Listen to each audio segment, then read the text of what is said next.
dostlar, Moskva şəhərindən Pünhanın bir istəyi var idi. Nəhayət onu gerçəkləşdirdim. Sən necəsən? İnşallah toyuma hədiyyə gətirim. Həqiqətən də Gülxanın ürəyindən yox.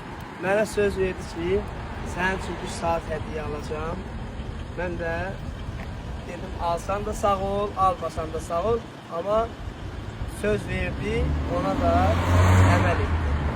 Sözün üstündə dur. Bəli, çünki sən hər şeyin ən gözəlinə layiq olan dostsan. Bunu mən gətirdim, amma bilirsən də dengisini xərcim verim. Canım sağ. Gülxa da həqiqətən də ürək böyük xanımdır və kişi kimi xanım. Var olsun. Halal olsun. Var ol. Bəzilər var ki, nəsə deyirlər, nəsə haqqında yaxşı da deyirlər, pis də deyirlər. Onlara fikir verin. Yox, insan zirvəyə qalxırsa, ayağından dartmaq istəyən çox olar. Gülxanın həqiqətən ürəyindən yox. Özdə inanmazdım ha, bağlatdırıb. Sağ olsun. Həqiqətən bu Açarsan xoşuma gələcək. Yəni 1000 olsun inşallah. Hər zaman toylarda, xoş günlərdə orucludur deyə rayonda bir traktorum var, ona üçün. Cana.